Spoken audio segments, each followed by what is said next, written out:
executives. Funny breed. What they may lack in dress sense, they more than make up for with brand loyalty. See that guy over there? He started out in business with a little Mercedes 190, and he's going to stick with Merc until the day he dies. He'll just get bigger and better models as he moves up the corporate ladder. And what about that bloke? He's got a Jag, and it wouldn't matter if Lexus sent round half-naked Fijian girls to rub exotic oils into him every night. He is not going to change. 90% of these people will stick with the same manufacturer year after year after year. Unfortunately, what all this means is that if you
made entirely from aluminium, and that has a dramatic effect. In any car, there's a worrying moment of instability between turning the wheel and feeling the car actually settle into the bend. Now, in a Ferrari, the moment is virtually instantaneous. In a Lada, it's over in about 2-3 years, something like that. But this is as good as saloon cars get. No matter what the hazard, it reacts like lightning. Good brakes, good handling, and good ride comfort combine to make this a very relaxing car to drive, even if you're going quickly. Ooh, cows! See the cows?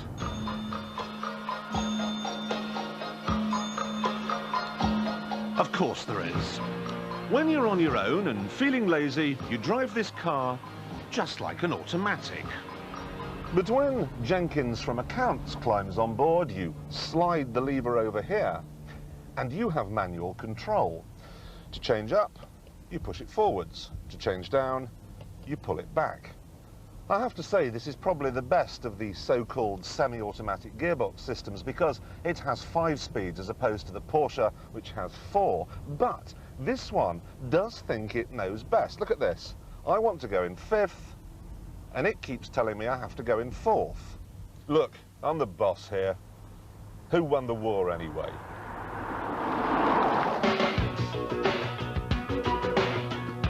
Well, not really, no. But I do wish that BMW wouldn't glue MFI veneer to the dashboard. Barbara Cartland can't play football, and the Germans can't make wood look good in a car, so why do they bother? And what's that wine gum doing stuck to the rear view mirror? And look at this piece of cotton dangling off the steering wheel.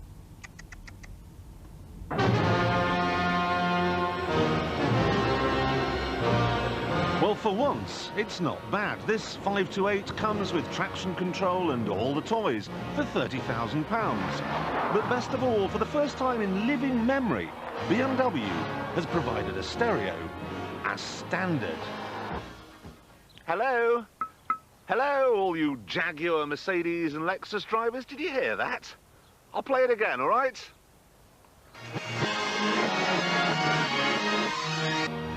For the first time in living memory, BMW has provided a stereo as standard. Surely, it can't be true. But it is, and better than that, it's one of the most sensible systems I've ever found. An on-off switch the size of a walnut. volume control on the steering wheel, and buttons which are big and easy to understand. You're not fiddling around with a cocktail stick in the middle of the night trying to find Radio 4. Marvellous. Now that I have the attention of all right-thinking people, no matter what you drive, can I ask you to stay with me till dawn, because there's something else you need to see. Good night.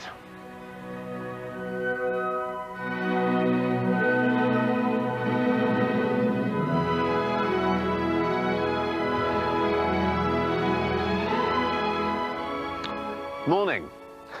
Now, I turned the engine off about 12 hours ago, so it's stone cold.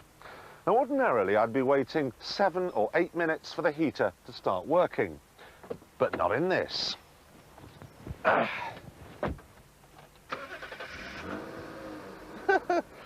Almost immediately, hot air is dribbling through the vents.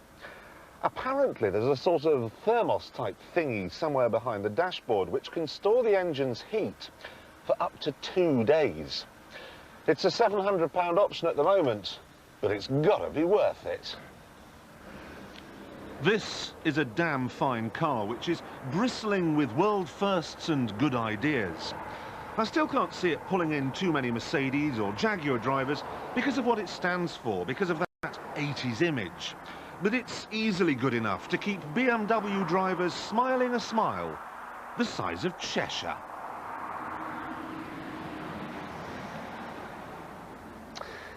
You know, that 5 Series is so complete these days, I think a postscript is necessary here. See, I can't think of a single reason why anyone would want to buy a 7 Series instead. Maybe if I go for a drive, I'll think of something. This top-of-the-range model has the most sophisticated computer-TV combo outside of Bill Gates' office.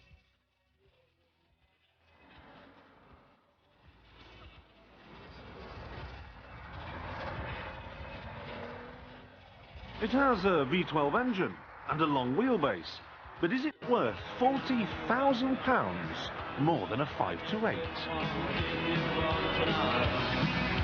But I'm still fond of